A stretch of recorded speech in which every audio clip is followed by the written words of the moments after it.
Попал мне, значит, на ремонт вот такой телефон Realme. Новый телефон. Со слов клиента, что у него собеседник плохо слышит.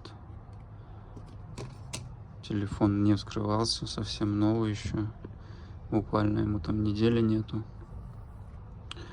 Вот, я думаю, ну, наверное, вода попала. Может быть, вода попала, на микрофон махнуть, и все. Я, значит, его вскрываю, достаю, смотрю, а здесь вот такая вот штучка. Вот такой вот хлястик. Вот он у нас. Опачки. Вот так вот. Хлястик мы, значит, убираем, и готово, все слышно. Непонятно, как так получилось.